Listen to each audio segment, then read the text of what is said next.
HDC 현대산업개발이 신축 중 붕괴 사고로 7명의 사상자를 낸 뒤 공사가 중단됐던 광주 화정동 현대아이파크를 전면 철거한 뒤 재시공하기로 했습니다. 송창영 광주대 건축학부 교수와 함께 자세한 얘기 나눠보도록 하겠습니다. 안녕하십니까? 네, 안녕하십니까? 네, 먼저 현대산업개발이 8개 동을 모두 철거하고 재시공하겠다 이렇게 얘기를 했습니다. 기업 입장에서는 쉽지 않은 결정이었을 것 같은데 어떤 이유에서 이런 결정을 했을까요? 글쎄, 이제 추정을 할 수밖에 없는데 아마도 그 기업 이미지에 대한 재고 그리고 무엇보다도 그 수분양자들이라고 하지 않습니까? 입주 예정자들의 어떤 민원성 이런 그 의견들이 굉장히 크게 작용해.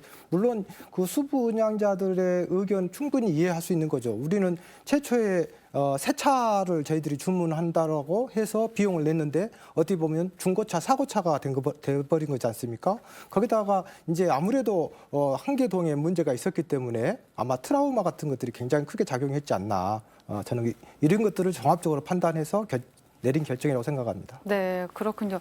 이 재시공을 한다는 것이 쉽지 않은 결정인데 이전에도 이렇게 재시공을 결정한 사례가 있었을까요? 사실 우리나라 건설사에 이런 예가 거의 없죠.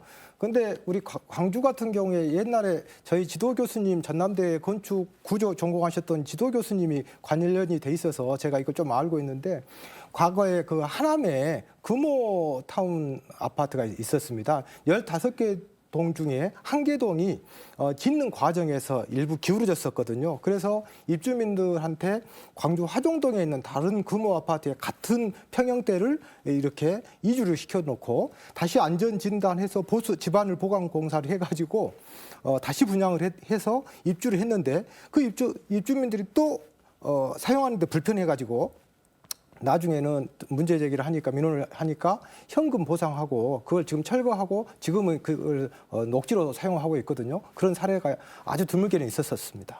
네, 이 전면 재시공의 가장 큰 걸림돌이 됐을 게 아마 기간과 비용이었을 것 같은데요. 철거 기간이 얼마나 걸릴지 좀 기간과 또 비용이 얼마나 들지가 이게 이제 궁금합니다. 문제는 우리가 일반적으로 착공해서 보통 아파트 같은 경우 한 2년 정도 해서 준공이 됐는데 이번 건 같은 경우는 약 39층이 지금 이미 기시공이 돼 있는 거 아닙니까? 네. 그렇기 때문에 이제 문제는 이걸 철거를 해야 되고 다시 이제 심의라든가 인허가를 받아야 되고 그것도 다시 시공을 해야 되는 이러한 과정이기 때문에 약 한 70개월 정도 지금 현대산업개발에서는 걸린다라고 하거든요. 거기에서 한 30개월 정도는 철거에 아마 소요가 될 것이고 나머지 40개월을 인허가라든가 신축이 될 것이고 문제는 이제 비용인데 당초에 여기 비용이 신축 비용이 제가 알기로는 1,400억 정도 된 걸로 알고 있습니다. 그러니까 광주 기아 챔피언스 필드가 한 1,100억 정도 됐으니까 그보다 조금 더 많은 비용이 들어간 거였는데 문제는 이제 철거를 해야 되지 않습니까? 네. 철거해야 되니까 한 1,000억 정도 들어갈 것이고 다시 재시공해야 되니까 한 1,400억 정도 들어갈 것이고 문제는 이제 기존의 지체 보상이라든가 주변 상가라든가 여러 가지 보상을 해줘야 되지 않습니까? 아마 그런 것들이 한 1,350억 정도 들어간다고 봤을 때 지금 그 현대산업에서 3,750억이 아마 이러한 계산상의 근거가 나왔을 거기 때문에 굉장히 이제 이거는 현대산업의 어떤 보면 그 문제가 아니라 우리 광주시 또 대한민국 전체에 어떤 보면 불행이다. 저는 그렇게 봅니다. 네, 뭐 당연히 철거하고 다시 재시공하는 비용이야 천문학적으로 들 거라는 예상은 됐지만 행정적인 절차 때문에 시간도 길어지게 되는 거군요. 입주자 입장에서는 아무래도 좀 보강을 잘 한다고 해도 불안하니까 새로 짓는 것이 좋겠다라고 얘기를 하실 것 같은데요. 교수님은 이번 전면 재시공에 대해서 어떤 생각을 가지고 계신가요? 이게 이제 공학적인 것보다는 아무래도 사회의 어떤 분위기라든가 어떤 민원이라든가 이런 것들이 굉장히 크게 작용했다고 생각하는데 저는 이제 좀 다른 측면에서 조금 말씀을 드리면 이번 사고가 단순하게 저번에도 이 프로그램에 제가 출연해서 얘기했지만 단순한 운전하다가 우리가 전봇대 받는 사고가 아니고 16개 층이 붕괴가 되고 지역재난대책본부가 가동이 되고 중앙사고수습본부가 국토부와 고용노동부가 작동이 됐고 그리고 6명의 사상자가 발생한 초유의 지금 어떻게 보면 재난사고가 났지 않습니까? 네. 그러면 지금 현대산업과 지금 그 수분양자들의 문제가 아니고 중앙정부와 지방정부, 민관 모든 사람들이 이거 관여를 해줬어야 되는데 약 29일 동안 긴급구조통제단인 이 소방관들이 구조 구급을 하고 나서 그 다음부터는 이제 전부 다 나몰라라 해가지고 이런 것들이 지금 이번 결과까지 나온 것 같고요. 저는 이번 기회에 꼭 반드시 지금 중앙 정부 이 관계자들한테 좀 부탁드리고 싶은 게 우리나라의 재난에 대한 이 어떤 그 수습이라든가 어떤 대책이라든가 어떤 보상이라든가 이런 것에 대한 가이드라인이 너무 많이 부재합니다. 그러니까 이런 것들이 없으니까 결국은 사회 갈등이 생기는 거고 분쟁이 생기는 거고 자꾸 무슨 고소 고발이 생기는 거지 않습니까? 가장 간단한 예로 어떤 여기와 관계된 얘기가 아니지만 옛날에 2019년 10월 31일 날 독도에서 헬기가 추락 사고 난 사고가 있었습니다. 손가락 하나가 이제 절단이 되니까 그것을 이동하는 과정에서 그 소방 헬기가 추락을 했습니다. 약 30여일 동안 그것을 수색 구조를 한 것입니다. 그런데 외국에서는 있을 수 없는 외국 관계자들이 그 영상을 보고 깜짝 놀란 거예요. 저랑 같이 토론을 하다가. 왜냐?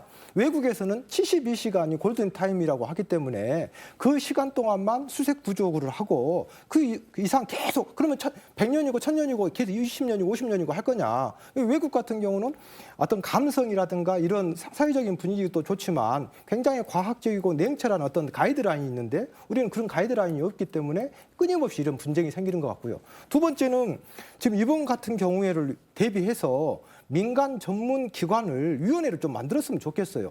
청와대나 총리실이나 국회나 뭐 검찰청이나 뭐 감사원 어떤 눈치도 보지 않고 정말 과학적이고 합리적인 방재공학적인 어떤 원인을 규명하고 이거 대책도 수립하고 해야 되는데 너무 눈치 보다가 지금 세월 가고 있는 거 아닙니까? 저는 이러한 대책이 좀 수립되었으면 좋겠다 이런 생각이 듭니다. 네, 뭐 말씀하신 대로 민관의 관심도 좀 쏟아져야 될 것 같은데 아무래도 신축 중 붕괴 사고가 흔한 사고가 아니잖아요. 네.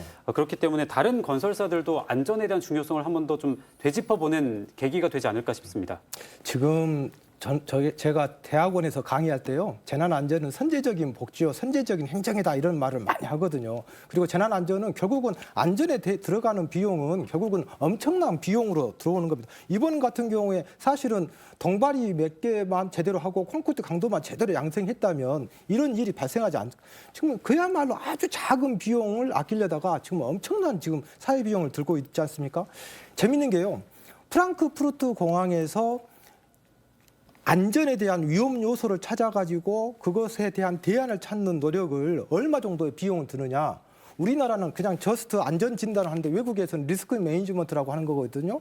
근데 그게 자그마치 100억을 들여가지고 3년간 27개 기관이 정말 매우 눈으로 연구를 해서 여러 가지 대책들 심지어 그 보고서를 보면은요.